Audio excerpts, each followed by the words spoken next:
probably a minute late to go live. There we go. Everybody was expecting us. We're all waiting and flooding in now. Yeah. But Open that's yeah, no, I haven't really used Base 44 at all for any of the stuff that I've actually built. I just got a trial of it and I tested it out, but that's about the extent of it. I didn't go further than that. Lovable builds everything that I've done. I've built a lot of shit. They're all basically the same right now anyway, or doing very similar things. Yeah, well, that's kind of the thing that always happens. It's like you get one of them, and then all of a sudden a bunch of others pop. I think Base 44 was probably even before Lovable. Maybe. I think at least I remember seeing their ads before I saw Lovable. I actually found Lovable through a what's his name, Dan Martell video on YouTube. You know that guy? Yep. Yeah, he's pretty good. I like some of his stuff, but yeah, it was one of those stupid ones. Like it just came on automatically. It was like a list of AI tools that'll make you rich, 21 tools or whatever. And it was like number 15. I'm like, and then I listened to him. I haven't heard of that one yet. Let me look it up. Yeah, that's pretty interesting. Let me go check that out because that is something I want to know about. Yeah, anyway, so that's how that happened. And then it's been like a video game ever since where I just haven't stopped. And I've just been only doing that with all of my evenings, just building endless shit. I've probably spent like $5,000 on credits in there. I believe that. It Yeah, adds up quick. Sorry, go ahead. It adds up quick. It does. It does. Those credits. Unless it's like any of the kind of games that we've all had on our phones or whatever. Like you watch an ad to earn more credits, or you can buy them to have them now. So like any of these AIs, you can wait 24 hours and it refreshes credits, or you can pay for it and have it now. Yeah, that's what you got to wait. And then you always end up paying for it. Even Claude is the worst with that, honestly. Claude gets me. I'm finally kind of just, no, not finally. I mean, I've always known this, but I just never put an effort into it. But figuring out how to use the different models and when, so you burn less tokens off, and then you can get more use out of it. Like I've been using it all day today, just building stuff and, planning things and just nonstop in the chat with it. And it's been fine. I haven't run out of usage, but as soon as I ask it to build it like an HTML page, it'll kill it off. My Claude always stops halfway through something. Mine does that too. Yeah. This turn ran out or whatever. Yeah, you gotta hit the continue button. Yeah. That's annoying. But I tell you what though, I've since ChatGPT, I think it was the 5.5 update they did, that got a lot better when they did that because because before that it couldn't do nowhere near what Claude was able to do in terms of actually producing stuff. Like HTML stuff looked like garbage, at least in my opinion. True. And then they did the update and I'm like, well, I ran out of usage in Claude. I said, let me just try this. And I was like blown away. Like it was better than it was better than some of the stuff Claude was making. Hey, Caden Deloney, what's going on? I see you in the comments there. So I just want to say what's up. But yeah, so that was cool. So now I kind of just bounce back and forth. I think right now my workflow is like ChatGPT for a lot of the just quick, like ask a question or like build something fast. Like if I want to build like an image or whatever, I'll do that. And then if it's like something that's seriously got to look good that I'm going to actually give to people, then I will use Claude for that. It is amazing how like fast and easy it is to just create new content now though. Yeah, it is. It's crazy. I've been using Lovable for every single one of the website builds I've done. Like I haven't used anything. I'll use Claude for the HTML, but then it's just so simple to take the HTML and just drop it in there and say, make the page identical to this. And then it just builds it. And then all your functionality, and it's a really good selling point too, because I'm selling these to doctors, right? And so they're not business owners, so they don't care about the same type of shit that a lot of other people do. So it's a little bit different for them. What they care about is things like not having a bunch of monthly subscriptions. They care about not having a whole bunch of logins, like stuff that is like normal for us. Like that's a big deal to them. Yep. And they don't want to look at anything that's going to be confusing. Like if they got to think when they're doing something, then it's not like I get that. If that's not the main thing you want to do, you want it to kind of run in the background with the least amount of input possible. Yeah, exactly. But what's cool is you can, and it's worth it to them just because of how simple it is, when I build them out, it's not just a website, it's also a CRM, it's also an email autoresponder, it's also a place where they can collect payment and sell their products. So now they don't need, a monthly ClickFunnels subscription. And then I don't charge them nothing monthly. I just host it on my thing, and I have them under for a yearly renewal to keep it active. But it's just a one-time build cost. Yeah, nice. And it's a pretty easy conversion. The way I'm actually selling that is I run ads to another thing I built in Lovable. It's a reputation scanner, right? So the whole selling point, the argument is that all of your local competitors, the other doctors in your area that do what you do, are beating your ass, because when your patients are looking for somebody like you, or they search your name, all they find is a bunch of directories that have outdated information, no real website. They find, a WebMD profile or a health grades that's from your previous job that you worked at. They can't actually find you anywhere. And then I show them I'll have the scan. It will pull up the other people when they because it just uses the MPI registry, right? So it pulls the MPI number, uses that as the information to scan the Google results.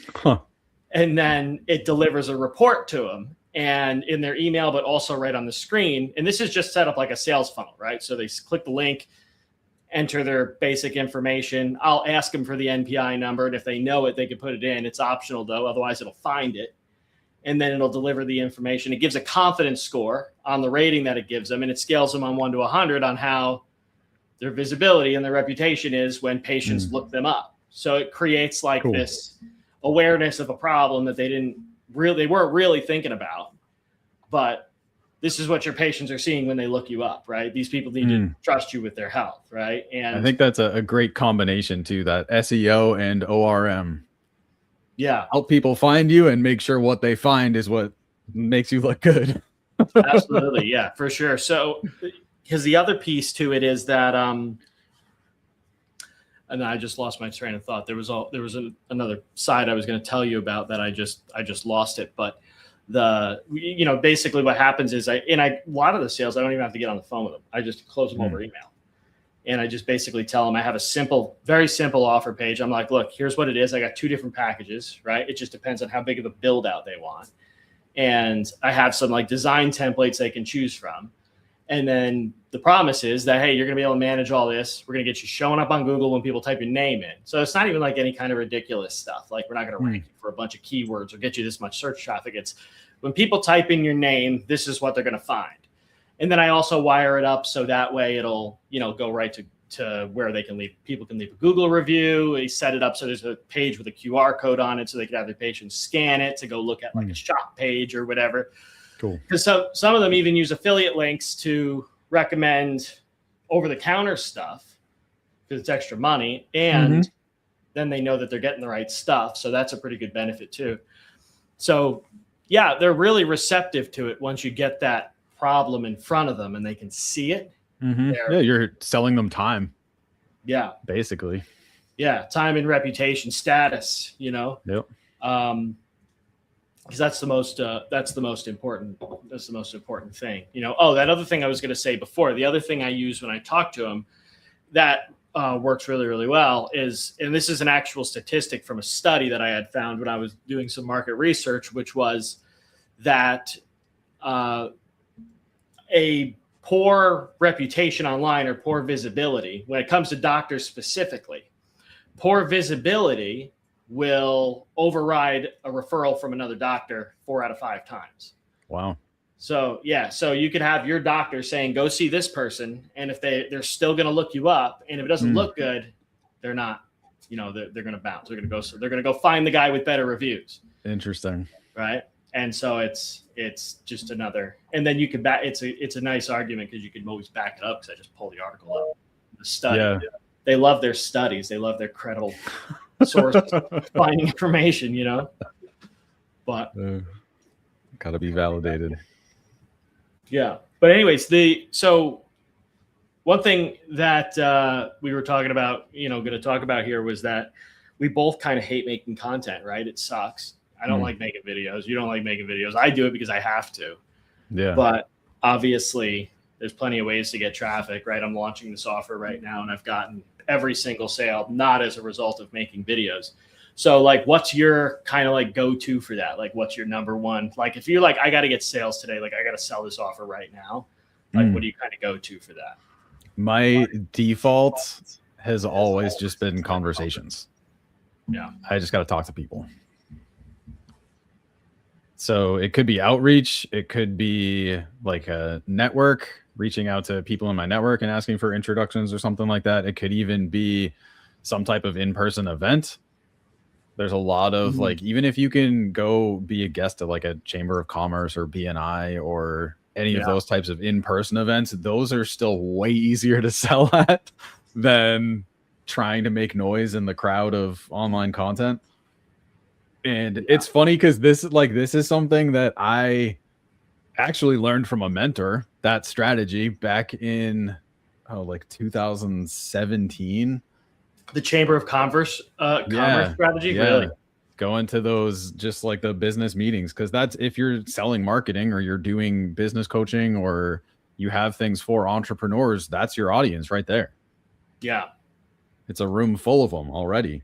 So right. Yeah, I've never done anything like that. I don't really touch too much grass. I stay inside my house a lot. But that's cool. And they have a lot of those types of events around me here, right? Like in Tampa, they've got them all the time. Like I get ads for them. Like you can probably pick a day of the week and you can find one where you can go. Find one within driving distance every day of the week. Just hit them up for a week straight and then you're done. Then you have you built your list and you can sell to them. Exactly. Yeah. I mean, between that and Orlando, there's always something going. And then Orlando has the big conferences too. Like Dave Ramsey's always over there.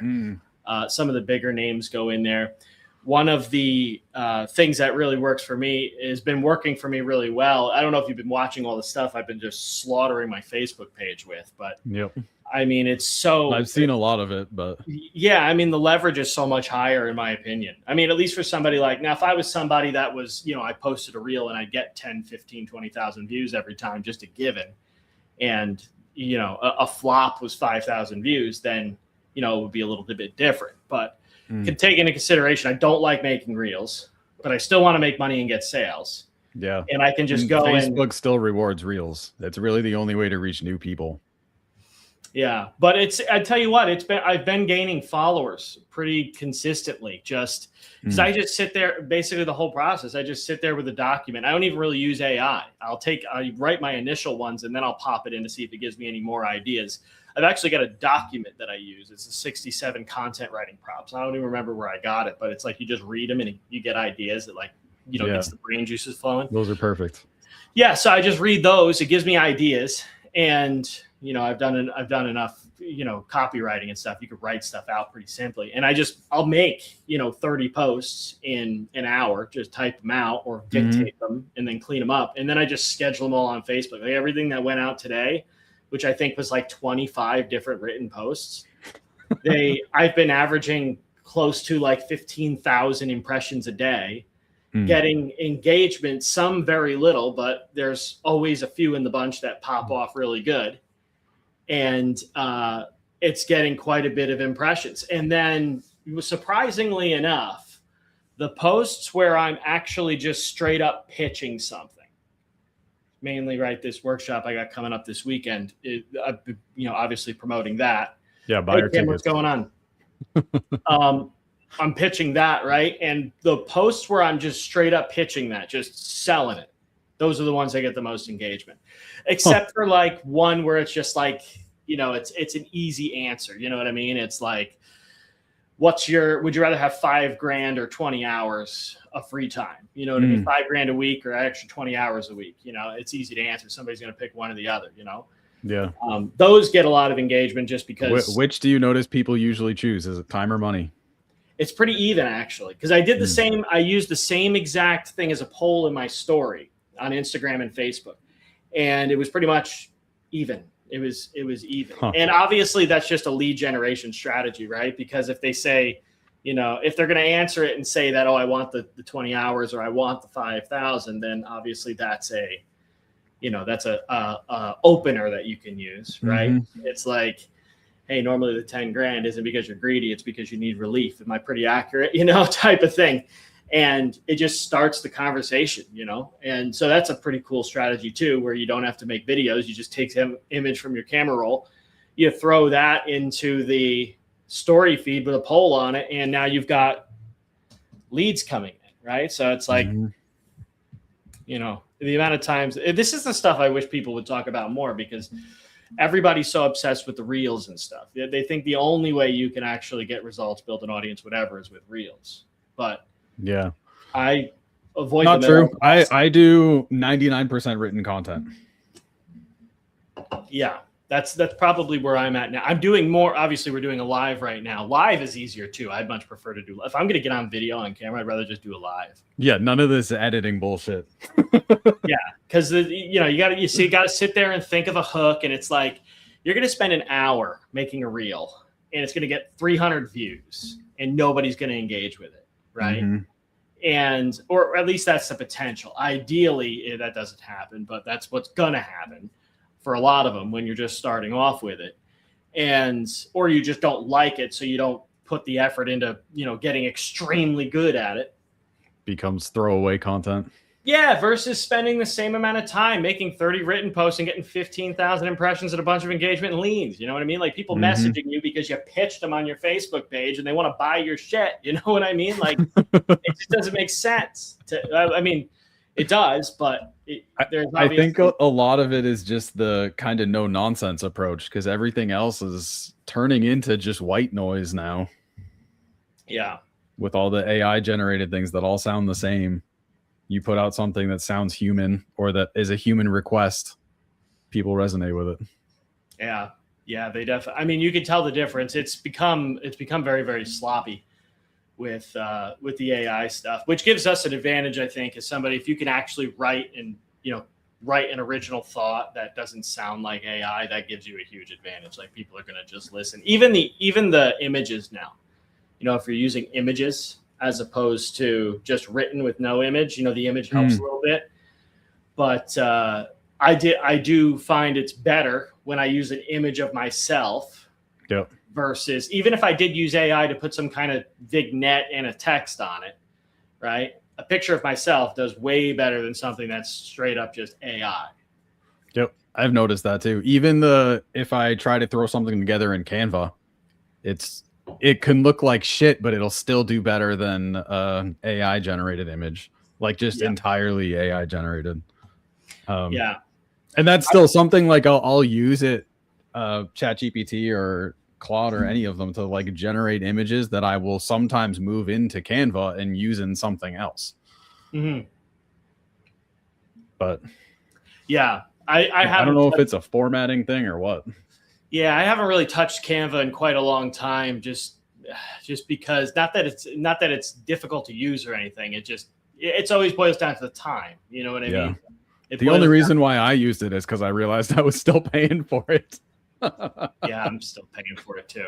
So I was like, I should try to do something, but yeah, no, I'm it's still not paying a bad for it price. too. Even if you just need images, like you can take a stock image from Canva and drop it into any type of LLM and have it regenerate it. Right. I've done that a couple times too, where I'm like, hey, I love the feel of this image, but I want different colors.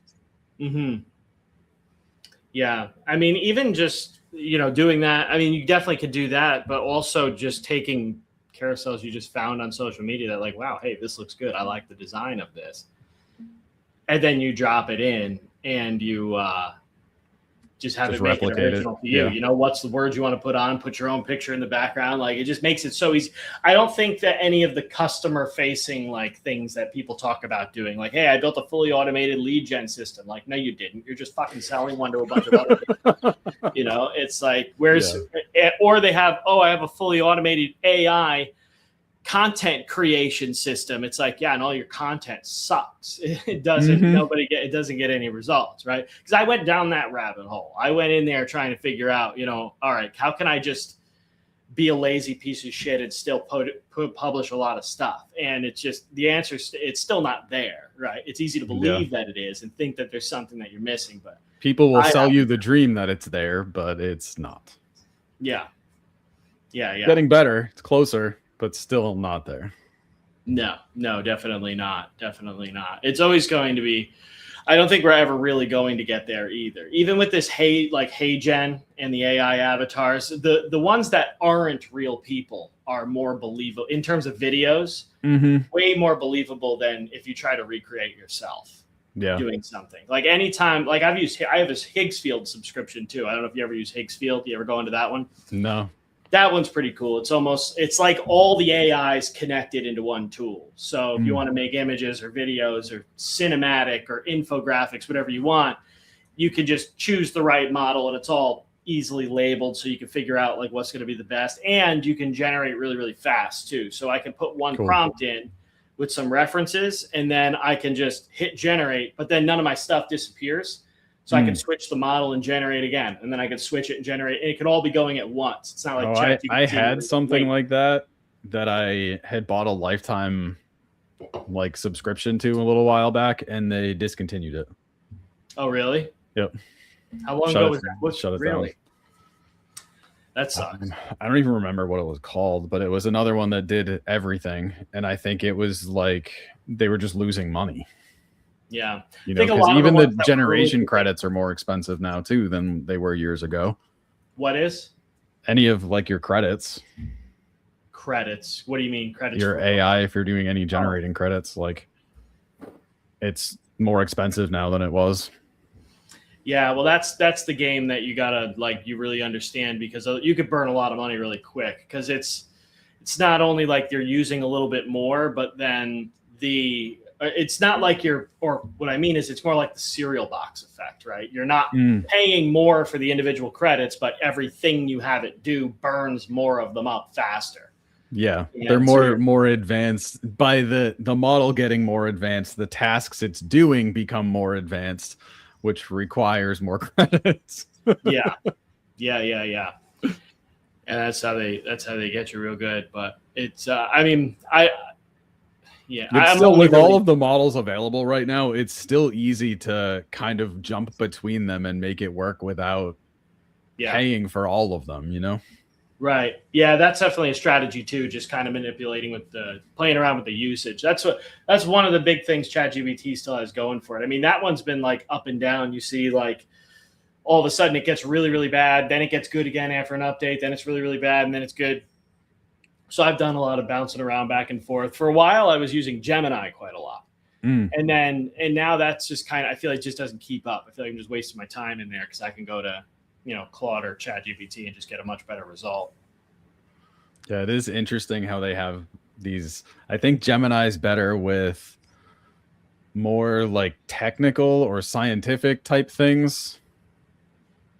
In my opinion, anyway. Claude is better with more of the human psychology and copywriting, kind of incorporating things that sound more human. And then ChatGPT is still like a kind of my generalist. Yeah. Just because I've had a subscription there since day one. So I rely on it for a lot of different things. But I think a lot of that's how I would describe it. Yeah. I think that's the best way to use them. Figure out what their strengths are and kind of use them accordingly. Right.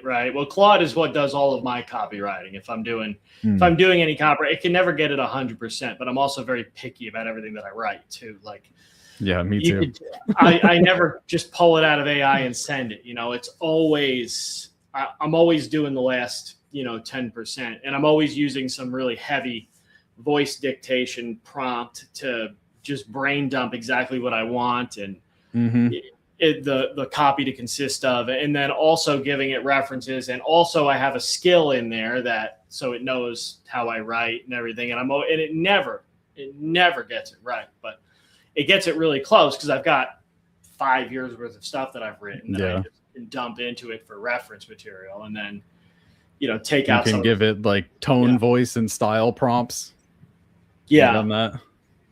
I have messed with some of that. Yeah, I did wind up just simplifying that workflow though to where it's like, because I found I kind of discovered it using AI analyzing my stuff, is that I do kind of write in a different tone depending on where I'm writing. So if it's an email, it sounds one way. If it's content, it's another way. If it's a script, it's I something, and I'm like, I gotta simplify this shit. So like, pick one voice, use it everywhere. Yeah. Just use that everywhere, and it hasn't made a difference. It hasn't made things worse. It if anything, it made them better just because it's easier to publish the stuff and produce it now. Because I don't have to try to change it because I'm looking at it. I'm like, well, the content, it doesn't feel like content, it feels like an email, or it feels like a sales page, or it feels like whatever. I don't worry about it anymore. There you go. Yeah. If I got to fix That's always been my strategy. Don't worry about it. It'll fix itself. It'll fix itself. Nobody's going to see it anyway. Just there you go. It, Yeah. Look at the algorithm. Nobody cares. Yeah. I mean, that's another piece that people get so stuck on, is so worried about what everybody else is going to say about that thing that you published, when in reality, nobody's actually going to care. Like, we're here on live, and I haven't even been looking at the viewer counts at all. People. I don't even have anything open except StreamYard. Yeah, exactly. I have the comments over here. So we got Webb in here. Webb, I was just live with the other day. I got Kim, I was live with this past Friday. So we hung out in here.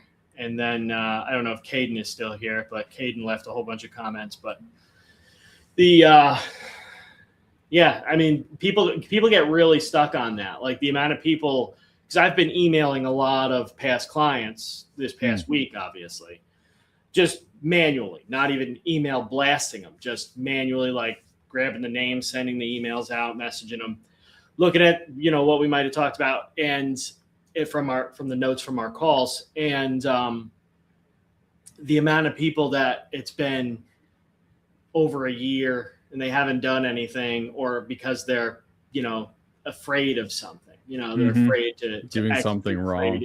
There's some kind of fear. I don't want to mess it up. I want to make sure I do it right. Well, if you want to do it right, the only thing you got to get right is the damn offer, and you have that, and everything becomes easier. I kind of want to hear your take on that, because that's a very strong finding of mine, which is why I'm doing this whole workshop in the first place, which is that I think the niche, honestly, is just a bullshit concept. Really, I'll be blunt about it. Right? I think the whole idea of find a niche, I just think it's just a categorization. That's all it is. It doesn't help with anything. It's setting up for failure. You know what I mean? Like, you go in and now, because think about, right, what does it actually tell you or the person that you're actually trying to sell something to? You know what I mean?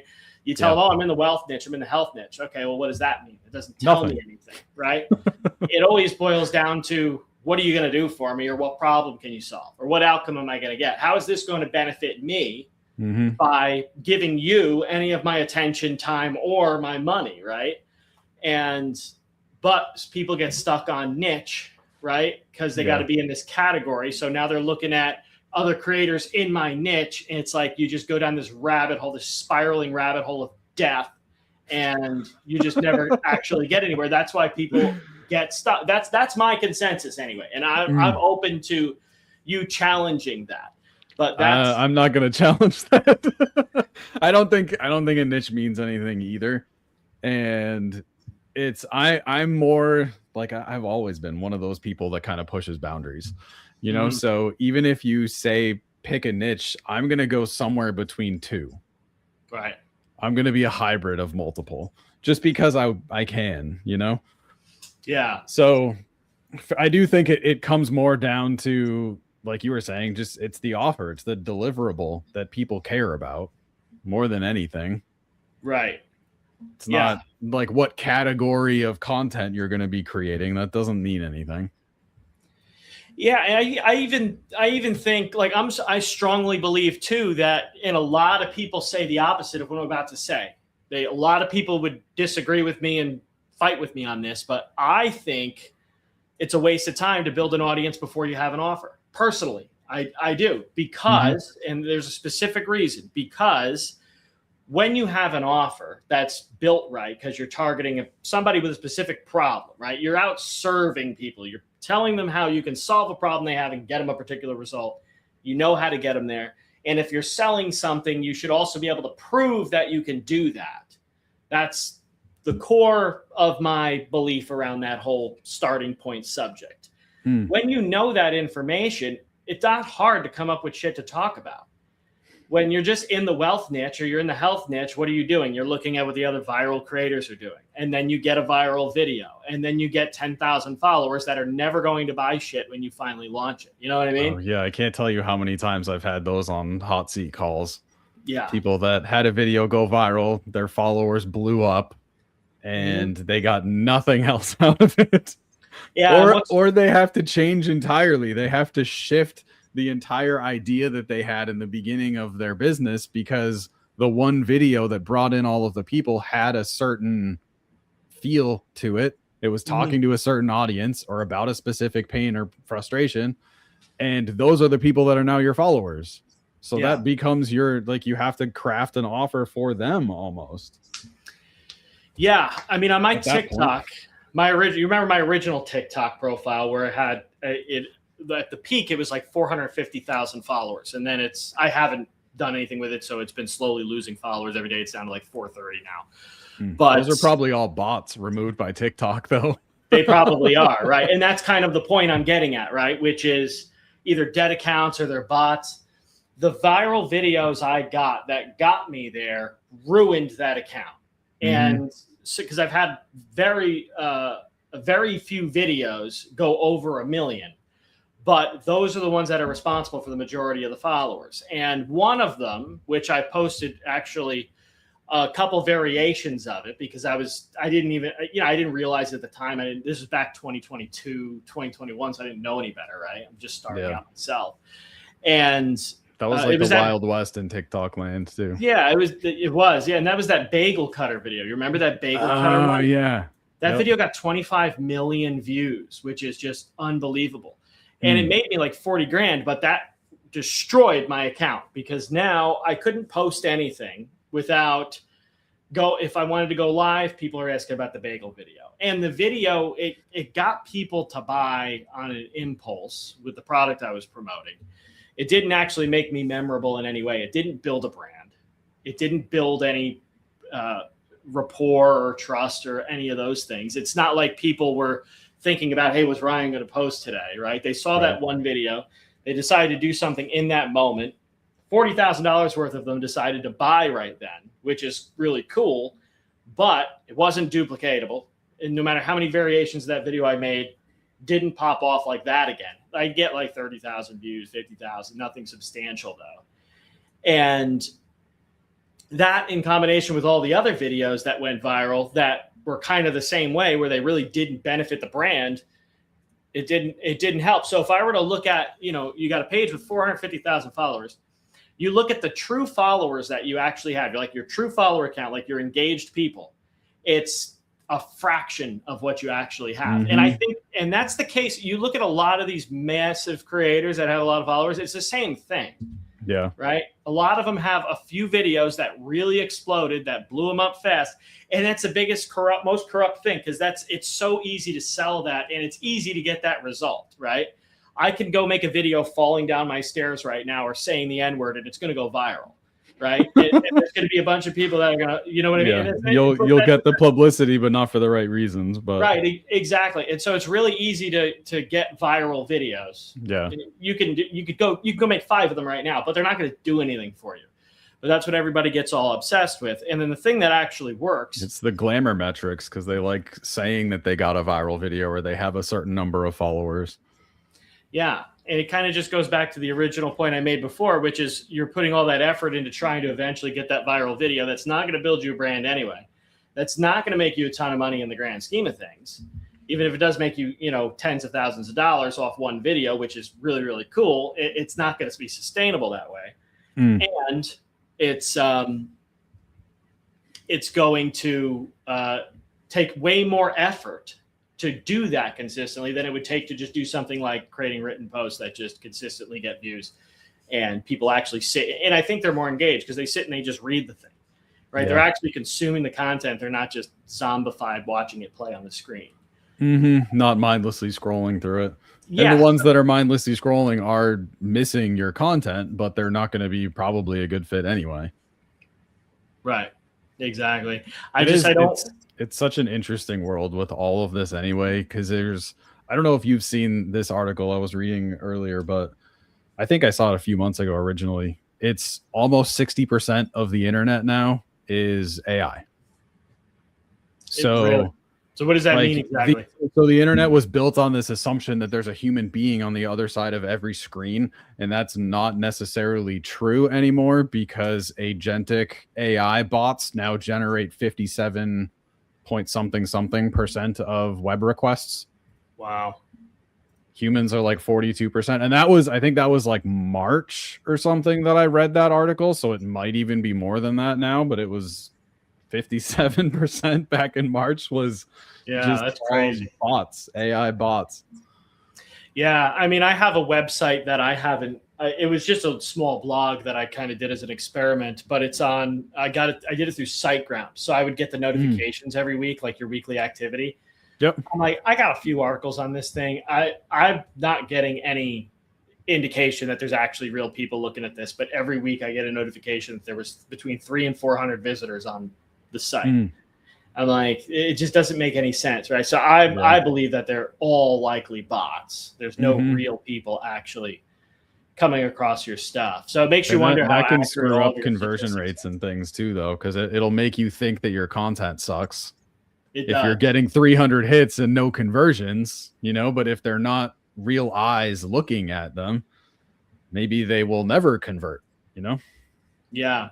It's I think part of the reason why the average conversion rate has gradually been going down. And people attribute that very heavily, I think, to market shifts and changes in the market. But I think what's really happening is you have skewed data because buyer psychology never changes. The things that make people actually want to buy your stuff doesn't change. Right. So, I mean, if you're getting less views, it doesn't really matter, or getting less impressions, it doesn't matter. Your conversions should stay consistent in terms of the percentage, right? Unless you totally, are targeting the wrong person. So if there's a total mismatch between message and receiver, but that makes pretty good sense. So it makes me wonder about ads too, because obviously I run ads, and sometimes I look at the ads, I'm like, I know this is a good fucking ad. I know this is a good ad. Why is it doing so terribly? Or why is Facebook not giving it any spend? And it's tough because you're trying to, it's always the one you didn't expect that usually does good, right? So it's like, okay, I can't believe people are responding to this garbage. Literally, I had one of my ads that I was like, it was a lot of scenes. It took me like half a day to film the friggin' thing. And it was like a part voiceover and part, being in different locations. And I'm like, this is a really engaging, like this. I was proud of this fucking thing. And the video, the still image with the white text on the black background just blew it out of the water. I'm like, and all the other variations similar to it. And that one just tanked. And it's disappointing, but it makes you wonder, that still image, I mean, how much of that impressions is actually real? How many of those click-throughs are actually real? I mean, the conversions in terms of what you're actual optimizing for was there. Right. So but it's also getting so much more volume because they're not giving the other one any spend, so does it? That's the Facebook or Meta technically. That's been an issue with them since they started doing any of that kind of advanced, whatever they call it, where they do the work for you type of thing. Oh yeah. Advanced optimizations. Yeah. I feel like that's what ruined it. I would still go back to like manual old school if I could and single out every single, like build out an individual ad set and an individual ad for each variation so that you're able to test it yourself. But even that, if you're doing it, you're probably using campaign budget optimization. So Facebook is still playing favorites and pushing money towards typically what gets the cheapest impressions. Yeah. So it gets tough. You almost have to duplicate the whole campaign. I've done that before too, where I had different campaigns with the same ad in it just to see if I get the same results. I've done that too. Split tested them. I'm doing that right now, actually, with that other campaign I was telling you about before, that reputation scan. Like I have it to where I've got the same ads in two different campaigns, and one of them's just broad targeting, and the other one's interest targeting. And there you go. Because everybody's the creative is the targeting, which I believe because of the algorithms and stuff, but Yeah. I still want to see the difference myself. Like I'm willing to lose a little bit to see. I'm with you there. I always do 3 audiences. So anytime I'm running ads, whether it's TikTok or Facebook or I read it recently, but I'm doing 3 audiences where the first is who I think my target audience is. So I'm putting in like age, demographics, interests, that type of thing, whatever customization I can do. The second ad set is going to be just typically an age restriction, like 18 plus, and that's it. 18 plus US, English speaking, and that's it. I always do English speaking because Facebook doesn't pay attention to that, believe it or not. Really? Neither does YouTube unless you specify it. Yeah, I've had ads coming to me in Spanish recently, and I don't know any Spanish at all. Wow, that's crazy. I haven't had that happen. That's interesting. I don't know what causes this, like crossed wires in internet worlds that start serving me these like other languages in my ads, but I don't speak the languages. So yeah, you would think. Yeah. Because obviously if you can't understand the language, why are you going to buy? So right. And then somebody's paying for that ad too. You're paying for somebody to see your ad, and you're paying for the impressions. Yeah. Yeah. So I'm doing one custom audience, one wide open audience, and one like Meta AI, the audience they want me to put it in front of. And I'm testing all 3 of them against each other. Yeah. Yeah. With the same copy, same content.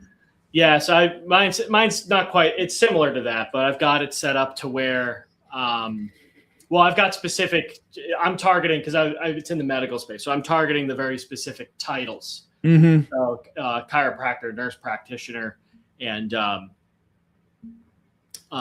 dermatologist are the 3 that I'm targeting right now. And those are actually the only 3 I've ever gotten callbacks for, believe it or not. Huh. Interesting enough. I didn't think nurse practitioner was going to be in there, but believe it or not, they could be the one basically managing the practice. They could be, but I think they also care more, right? I think chiropractor. Nurses always care more than doctors. Yeah, well, yeah, for sure. The chiropractors, they're very cash flow driven. They're usually they actually own the practice, most of them. Mm-hmm. They're owner operators, basically. Yeah, that I end up talking to. But then the nurse practitioners, they actually like care about the people that they're dealing with, and then other people they could give a shit. A lot of them could give a shit less. They're just like. All right, get them in and get them out the door like cattle type of thing. They don't really care. People are showing up whether they like me or not. But my mother's a nurse practitioner, and she, obviously she gives a shit. On a very high level, she cares about her patients to where it's like, all right. So I kind of use that as a baseline of how I think that's smart because it's basically the doctors have to care about their business and the patients, but the NP or the nurses only have to care about the patients. Right. So they can optimize the way that they care for them by cutting down on the admin time that you're offering. Exactly. Yeah. And that's what happens. And it's, so it's just interesting to see. And I don't think I do get better results from the ads with the ones where I actually haven't, they're not far off. I haven't looked at them in the last week just because I've been so tied up, and they don't run on a high budget either. I run these things. These things are under $50 a day all the time running because I just can't, if I crank it up higher than that, like people, I can't handle all of those leads if they were to come in because it's just me. Right. It's a good problem to have though. Yeah. Cause I did initially anyway, growing pains. Right. Cause when I launched that offer, I got the first, there's always a low hanging fruit. And I had some people that organically I knew. So I reached out to them and I said, hey, I'm doing this. So got a cash flow injection. Right. And I'm like, all right, let's reinvest this into some ads. And so I cranked it up to $100 a day. And then I went over $100 a day. And I had a rule set up. So it would go up. Then it went to like 108. And then it went to 116 or whatever. Kept going up by like $8. And, I just started getting a whole bunch of inquiries, and I was like, a lot of them weren't very good. And I then just decided that like, I don't need this many leads, and all the extra ones I think I'm getting aren't good quality anyway. Like, I don't think I'm getting more sales. I just have more work, but no additional sales from this additional spend. And I'm kind of in a pretty good spot right now.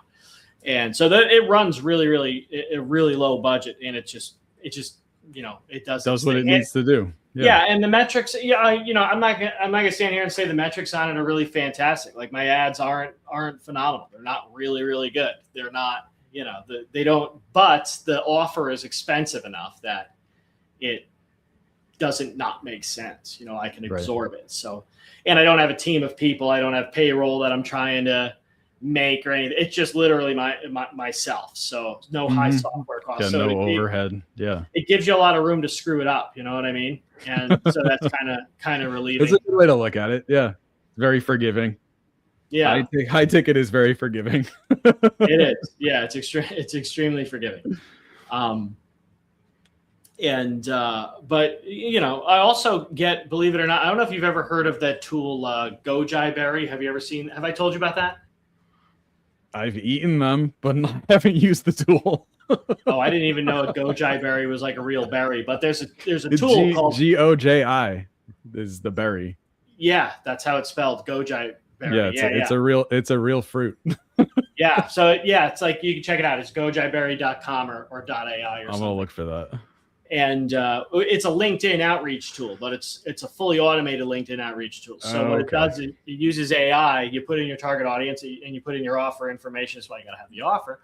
You put the offer information in, and then what it does is it finds prospects for you based on what they're engaging with and the type of content they're, leaving comments on, liking, whatever they're doing. And it actually works really, really good. My reply rate is good because what it'll do is find these leads. It'll look at what they've been engaging with. I think that's what it's doing.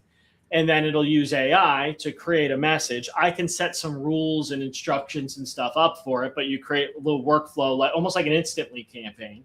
And it goes in there and it finds these prospects. It makes the connection request. And then if they accept it, and it'll send them a message.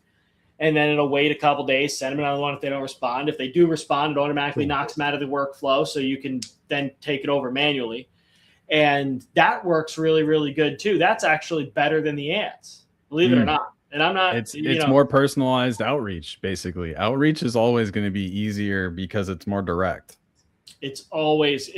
You're not trying to like make noise and attract people in. You're finding one person, and you're just like, hey, is this going to work for you? Yeah. It's so much more direct, and it's so much more straightforward for everybody. So I think that's why it still works. Yeah. And I mean, just to put this in perspective, right? People, get worried about, are people going to trust me or whatever. Like I never use LinkedIn. I still don't log into LinkedIn unless I'm talking to leads, right? But I don't even have to do that because it has a messenger inbox right in Gojiberry. So I don't even have to go to freaking LinkedIn. I don't post on it. All I did was I went in there. I've had a LinkedIn account for a long time. I went in there. I branded it, for what I was marketing and selling, and made it look credible. I put real credibility on there. Direct response marketing, 5 years copyright, all the different. Yeah, things. we've got enough testimonials that I've got over 100. You could drop a couple on there. Yeah, right. So I mean, I just do that. That's simple step. Just optimize the profile, right? And then let it just send the messages. And people are, they see the connection request, they look at it, you have a good picture, things look legit. And then you send them a message, and a good percentage of them, I don't know what the reply percentage is, but it's a measurable percentage. You have fresh conversations, every day. And it's good at finding the leads too. It's very good at prospecting. It can find you a nice, healthy lead flow. I haven't had to, because you can just like ads, you can go and change it so that way it's looking in different areas for different verticals and avatars. And I've only got it going after one, nurse practitioners. And I have it exclude people that are, CEOs, executives, whatever, and sends the message. I get a reply, percentage of them are going to reply, have the conversation, and then, the sale closes right there in the DM. Are you just doing one message waiting for a reply, or do you keep going if they're not. No, I'll replying do to it up to personally. 3. Yeah, I stop it after 3. I stop it after 3. Have you seen what some of these? I've just seen people posting about it, but I've actually gotten some of the messages. Like there's 2 types of messages I would always get. You'd get the ones where people just say, "Hi, how are you? Great to connect." Those types of things. Yep. That's fucking useless. And I don't answer those. I don't know if you do or anybody else does. Maybe I'm the oddball, but I can't believe that. I feel like I usually respond to everything eventually, but it's never going to be what they want to hear.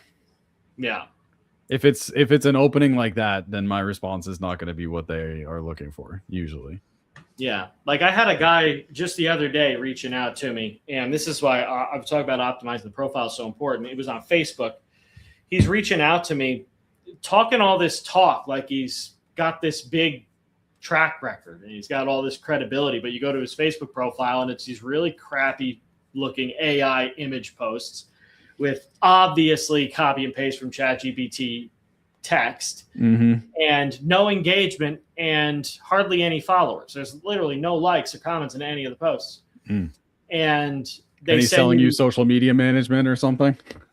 Yeah, I mean, they come in and I don't even know what he was selling because I went back and forth with him. I went ahead and then he stopped responding to me. I flipped the script. I'm like, hey, I don't know. I don't think you did your research. You don't know who you're talking to, right? But I've been in this game for a little while, and there's a lot of things wrong with what you're trying to do right now. Is this working? Like, what does your sales flow look like? Dude, that's exactly what I do. Or I'm like, you haven't made many sales yet, have you? Want to know why I'm asking? Yeah, right. Exactly. I've done that. And that's exactly what I did with this particular guy. And then he came back and he said, free coaching session. Yeah. Yeah. He says, oh, I've got some VAs that are doing the posting and I've got some AI agentic, whatever. And I'm like, yeah, it's definitely AI. But I mean, if you're not going to get me to believe. That's where you lose all your credibility, right? You're never going to build your business that way because nobody's going to believe that, right? It's very obvious to see that you're not, but there's you no also human don't involvement in the process. Yeah, you also don't need to have a boatload of followers. Like, I don't believe you need to be posting videos every day. But if you have just a couple of really well thought out videos pinned at the top, and then maybe some image stuff, just so there's some activity there, and then, post something once a week so that way people don't look at your page and be like, oh man, this guy hasn't posted anything since March. Like he's dead. He's gone, just keep it active. That's all you need. Because if you're going to do if you are willing to put the effort in to do something like outreach, you can get phenomenal results. Sales every day, doing something like that because it's predictable, right? You figure out. You have to be not scared of having the conversation and not scared of being rejected. Yeah, it's not hard to get used to that when you're just sending DMs. Yeah, it's still a private rejection, Yeah, nobody knows about it. You know what I mean? But it's I remember when I first started, it was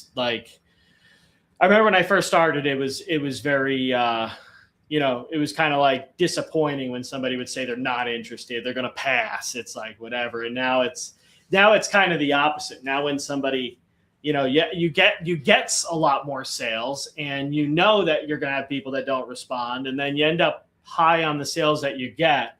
And then when you do get somebody that's like, oh, I'm not interested, I'm like, dumbass. Like, yeah, obviously, you're lost. It's like that's not what you say, but it's like that's the feeling that you. That works sometimes too, where you get somebody that kind of says they're not interested. And this has happened to me a whole bunch of times where it started as something where I was just like, I'm going to be empathetic with them and just be like, yo, I get it. This isn't for everybody. And they took offense to it. And they were like, what do you mean it's not for everybody? I'm going to buy it now. Like, all right. So now I kind of started doing that. If people reject it, I'm just like, no, it's totally fine. It's not for everybody. Yeah, I've turned them around too. I mean, even just this past week, I had a guy tell me to go fuck myself, and then he went ahead and bought. And through that's someone you want in your program. I'm sure they'll be happy with it. Well, I mean, it's not. What are we gonna do? You know what I mean? What are you gonna do? I mean, yep. But no, I mean that happens that happens all the time. And sometimes I think it's just a test. Sometimes I think they want to see the reaction you get. It really does put a good display of how professional you are and how well you know your stuff. Like if you're unbothered by that's some information, it speaks to your confidence level at least. Yeah, exactly. And not for nothing, right? For anybody that's watching, that I don't think the viewer count's even working, but it's not hard to fake that. You know what I mean? You don't have to fake. It's easy to fake that level of confidence and not caring, because you're in DMs, right? Yeah, it's exactly. Just not getting emotional with the response. That's all that it boils down to. But when you dial in a strategy and I'll tell you this too, and I'm going to be teaching this in the workshop, and this is going to be a very core piece that's going to get people a lot of results, is if they do it right. It's going to be my outreach. I looked at so many DM scripts. I had AI write up scripts, and it's just never been the thing that has always worked best for me is spending a couple of minutes to just get something that you can reference so you can say you actually did your homework. You know what I mean? Kind of just reference something that they're actually interested in or that they're engaging with or talking about. I had a girl that I messaged on Instagram because she made a video. She actually made a video asking people to like the video to fix the algorithm because she worked really hard and wasn't getting any views, and she's trying to get brand deals. So I just sent her a message. I'm like, hey, don't worry about getting brand deals or going viral. All you need is a good offer. Yep. And then it started a conversation, and I'm still talking with her. We're still going back and forth. And cool. It's going back and forth longer than I would like, but I've never found any of those scripts to ever get me better results than just having a normal conversation, like having a legitimate reason to reach out, being very quick and direct with why you're reaching out. Yep. Just being upfront about it, like trying to hide side. Because the moment you message me and I don't know you, I know that there's something that you're after. So does everybody else. That's how basically what I've started doing with any of the spam calls that I get. I'm just like, what do you want? Yeah. I don't care who you are, what company you're from. First off, I'm on a no call list, so you shouldn't be calling, but tell me what you're trying to sell me. And then they usually hang up. Yeah. It's which doesn't make any sense either, because you literally asked to. I asked for your offer. You asked for the offer, and that shouldn't scare you away. It's like, what the fuck? But no, that is, I like that. I have kind of a formula that I use if I'm doing DMs and stuff like that. It's kind of the same formula that I use for my Facebook content, but it's notice, question, connect, share. So I will notice something that I can connect with them on, share that I have that in common with them. I might ask a question about something that I saw on their page or their profile or a post that they've done recently. And then I'll share something that I find valuable that might be related to what they're talking about recently. Yeah, that's it right there. That's your in. Yeah. That makes you valuable right from the off. Yeah. That's a simple formula. Yeah. And it's like, and that's probably, I could say I've probably done similar as well. I don't have mine broken down to like a formula like that so specifically, but that's obviously that makes it really easy to actually do what you're talking about, and it definitely, it definitely works. Now there's a lot of people I've gotten like one of these, but I got it on Instagram. Have you seen people posting talking about how they're all getting DMs that people are just insulting them in the messages, reaching out to like actual business owners that are like legitimate. They have real businesses, like they're successful people. And you got some guy that's got no followers and no posts, and he'll reach out and he'll just say, hey man, you're leaving a lot of cash flow on the table. It's like, and I want to know who's teaching that shit. I got 3 messages from 3 different people, and it's all the same message. All the same message. Yep. All the same message. There's got to be some sales guru somewhere that has that in their methodology. It has to be. I don't know who it is. I really want to know who it is, though. Yeah. Because that's the video I would like to make. Like, I would like to call that out. Like, start some beef. You know what I mean? Start some internet. I'll come around here live and do it. Bring them in the chat. I'll I would love to do that. I'm trying to find the message, but it's buried so deep around. Yeah, if anybody knows who it is, tag them in the comments. Yeah, but now there's a solo ads. Must be a course or a coaching thing. I don't know what it is, but there's a solo ads. People are sending out messages for that. So I'm getting messages. Solo ads are bad. Like selling the concept of using solo ads, or no, selling the solo ads themselves. Selling the I solo didn't ads, even know they were still a thing. I mean, solo ads were huge for a while. Like I had friends in the industry too. That's how I made a lot of my money in the like 2000, let's say 17, 18 range. 17, 18, 19, I was late maybe. to the game. Like it was solo ads were huge back then. Yeah. I've heard that, and I've seen some of the older content like YouTube and stuff. People talking about it. Mm-hmm. You won't really find too much good recent stuff on solo ads. I mean, it's the same kind of issue that the wall that we're hitting with content. If there isn't a human on the receiving end of it, right, it kind of skews everything. Yeah, I've ran them a few times, and I've gotten leads. I've gotten email subscribers off of it. How valuable they ever were, I couldn't tell you. I didn't. Well, there's also no regulation in the industry, so you could have your own solo ad agency, right? Just have a list of 5,000 and sell people clicks. Here's 100 clicks. Here's 200 clicks, and just send it to the same list over and over. So they might click on things, but they're not going to buy anything. Right. Or you could have a phone. You could have a phone farm. Maybe you have a friend in China that has a phone farm, and they can all just go and click on it. Yeah, and you can sell people clicks. Scamming right there. You're scamming right there. Oh yeah, that's just 100% scam right there. Yeah, but it always falls under that common sense category where it's if I had an email list that converted really, really well, why would I sell clicks for $90? Yeah, why would you sell other people's offers and when burn I could just out your list? Yeah, exactly. I couldn't imagine. I'm not on any lists that I'm aware of, and I open up a lot of I'm intentionally on some lists, and I open up a lot of emails, and because I'm just into it, right? I want to see what people are saying and writing about, and what's I want to be current, and I'm not aware that I'm on any solo ad type of list, right? So I couldn't imagine really maintaining a list like that. Like, how do you get a big group of people that want to be on a list that's just being blasted random offers all the time, and nobody actually really gives a shit about it? Like, I'm not even talking about like you pay for an ad placement type of thing in a popular newsletter where there's still a lot of value and substance inside of the email.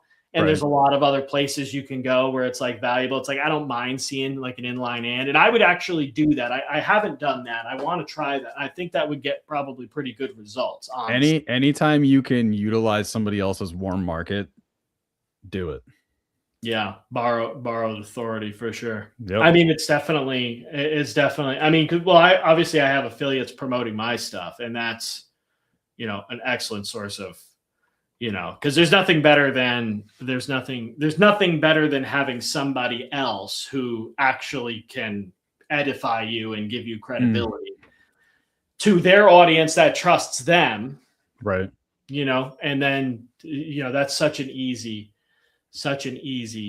buy. And I even think that, and I've just noticed I got better results with any affiliate campaigns this way, like throughout just over time. Like I've gravitated towards this, just edifying the person as opposed to trying to sell the offer, trying to, here's what you're going to get and why it's great and the outcome and all, doing all that type of stuff.